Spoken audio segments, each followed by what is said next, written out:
I thought I broke with a spooky ball because the USB was kind of, I guess I stepped on it or even rolled over it with a chair. But of course USB plugs can be fixed. This does have a switch on it. I'm always dramatically pulling it out, but I can just, what am I doing? It looks like I'm switched there. See, I don't have to yank it out of I can leave it permanently plugged in. So I wanted to talk about this famous Tucker Carlson rant by now, right? Where he's screaming about attacking Iran. I remember when Limbaugh was kind of concerned about attacking Syria that time, just kind of like boom, like that. We knew what had happened already. It's like the defense establishment wants to establish that they have the authority to tell the American people what really happened, and we will just unquestionably accept that. Like, that's the good old days, right? That's like back in the good old days. But we're long past those days, and that's the thing about Bolton that I'm concerned about. This guy in the Atlantic, Gramey Wood, staff writer at the Atlantic, he's covered Bolton before. He reassures us that this guy's not really a neocon. I think that's I'll be the judge of that. Thank you very much. But also that, he just isn't sentimental is the thing. He isn't trying to spread democracy or anything. He just wants to stamp on somebody's windpipe and kick them while they're down. And anyway, he describes the psychopath that Bolton is. And it's like, so what's the problem there? I mean, we need psychopaths, right? And stuff like that. But I think it's not really that Bolton has no heart that we like him there in that office. I think it's because he's running DOS, right? It's like, as far as his programming, it's really retro. Like, these guys want to take us to war on the basis of stuff they learned 40 years ago, right? A lot of BS by this time. It's like they're not really living in the world. They're like living in their fantasies. But they think because they're in DC and because they're in the quote halls of power and they have fancy suits, that they sort of define reality, I think. It's total, total, total arrogance. And so that's why I don't trust, that we would be led into a big war by a city like that, like Washington, D.C.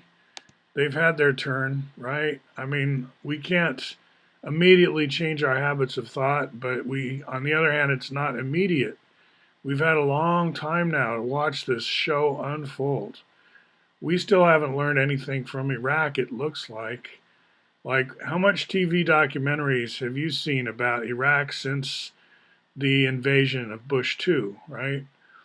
I mean, where's the sort of summary where we kind of wrap it up before we start the next war, right? There hasn't ever been a pause, right? Gitmo's still open, Afghanistan's still going on.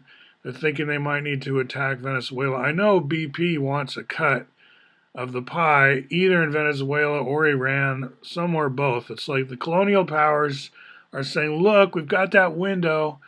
The big mistake everyone before us made is they didn't take advantage of all this nuclear power. Like, it's got to be worth something, right? We've got all these cards in our hand. We're militarily a superpower.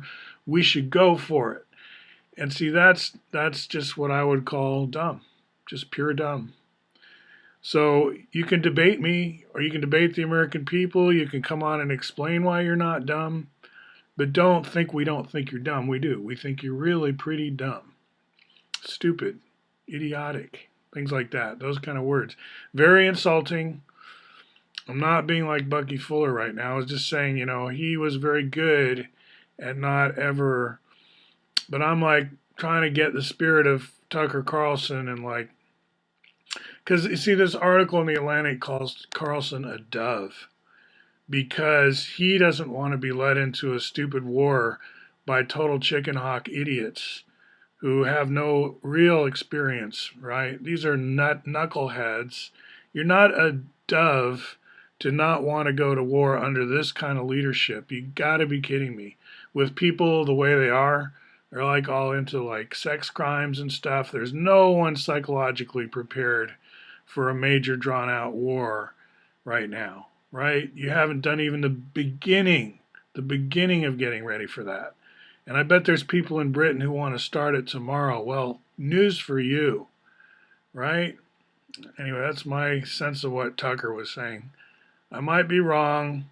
Again, I don't live in DC. I'm not watching the news as much as probably half of you guys are, so.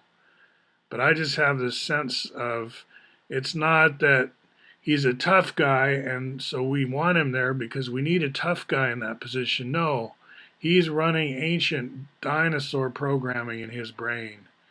And that's not, please, guy, at least get on TV and explain your worldview. Tell us what's really going on in your mind before you lead us anywhere, okay? Don't assume we just understand implicitly that it's a dirty job, right? Somebody's got to do it. Sorry, nah, doesn't fly. Good night.